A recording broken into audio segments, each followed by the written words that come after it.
伊利、蒙牛和光明是中国3大家喻户晓的牛奶品牌。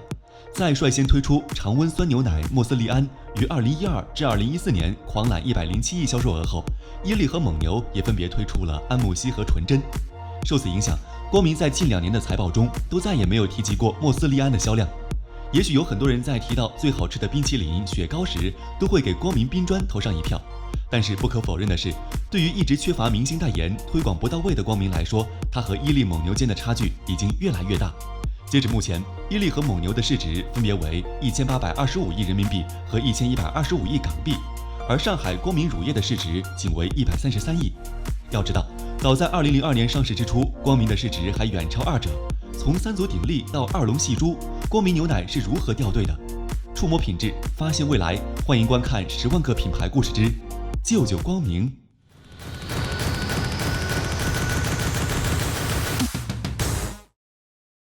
2018年7月，跪求光明冷饮涨价在社交网络上刷屏，一代民族企业光明被推到了聚光灯下。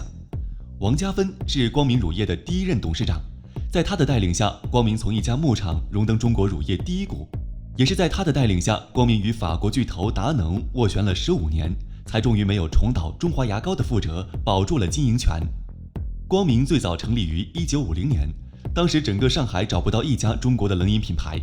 上海益民食品1厂的领导感慨，中国的食品市场怎么能眼睁睁看着外国人逞威风？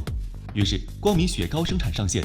在那个民族品牌遭到外资疯狂收购的年代，中华牙膏、泰泰乐基金、乐百氏全都没能幸免，唯有光明成功在一众外资的围剿下突出重围。1956年，上海牛奶公司成立，光明雪糕划归所有，由王家芬担任总经理。直到1996年，由上海牛奶公司和上海实业集团共同出资的光明乳业才正式成立，王家芬成为第1任董事长。1998年，光明乳业一天的酸奶生产量为70吨，这让达能中国区总裁秦鹏感到震惊，并迅速提出与光明合营。对于与达能合营这件事儿，王家芬是坚决抵制的，因为早在光明乳业正式成立前，达能就曾在与上海牛奶厂合资经营时，仗着有钱提出无理要求。因为合作过程中，达能自作主张导致销量下跌，以及指责光明定价太低，所以双方早在光明乳业建成前就已经发生过矛盾。2000年，独立经营的光明乳业谋划上市，达能再次瞥见机会。虽然王家芬本人明确地表示拒绝，但大股东已动摇。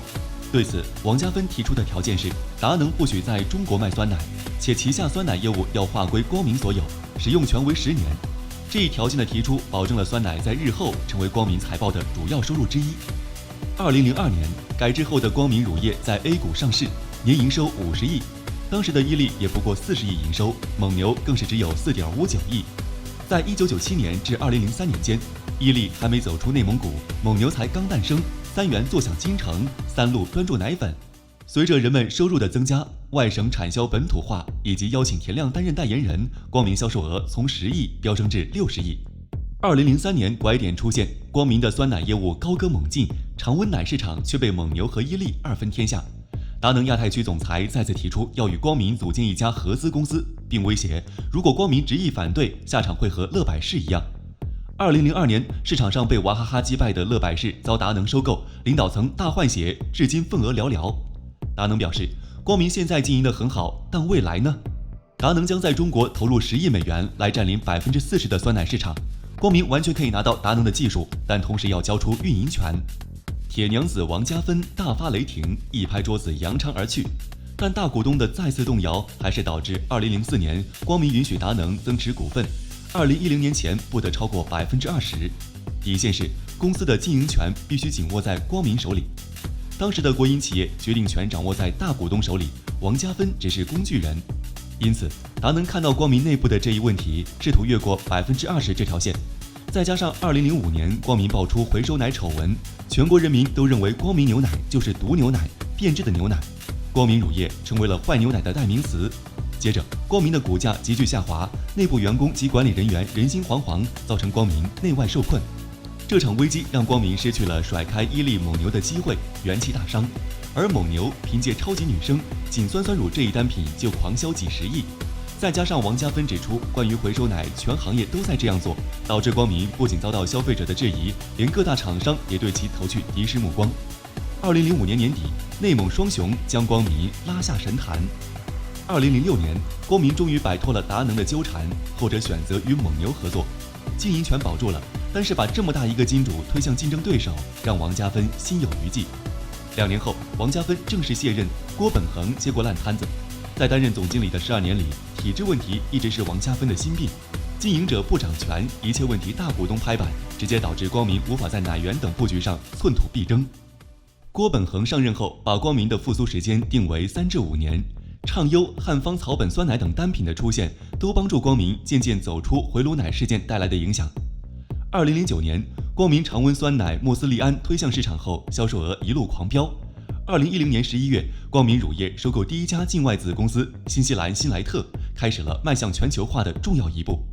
2014年，莫斯利安的单品收入为60亿元，2015年为58.74亿元。但是当蒙牛和伊利也看到常温酸奶的巨大市场后，在营销渠道和砸钱能力上都无法媲美二者的莫斯利安，遭到了纯甄和安慕希的围剿，直接导致光明在此后2年对莫斯利安的销量闭口不提。2015年，光明乳业受托管理以色列特鲁瓦集团，尝试牵手五月天乐队，但已无力回天。4年，光明全国总营收为121亿，大本营上海地区占了一半。在另外2大厂商步步紧逼的形势下，2018年11月，光明市值跌落至96亿，不及伊利零头，丢掉上海这块高地已成为板上钉钉。为了能在下一个春天喝到光明牛奶，一篇名为《救救光明》的文章在社交网络上引发了上海朋友的怀旧情怀。曾经因回炉奶事件跌落谷底的他，在怀旧情怀的渲染中，反倒成为了一家良心企业。这不免让人怀疑，究竟是大部分的跟风卖惨，还是光明本身的悲情营销？容易感动、喜欢怀旧的网友救不了光明。对比3家乳业的市场代言人就能知道，光明的重生绝不是涨价就能起到作用的。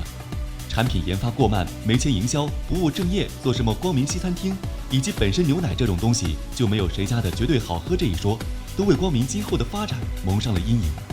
企业当然有犯错后重新证明自己的机会，但是很遗憾的是，光明并没有把握住，也很难把握住。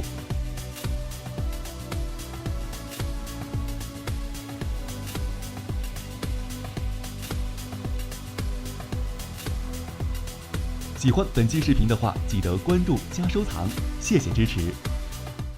它是一家来自美国的游戏公司，最早成立于1991年。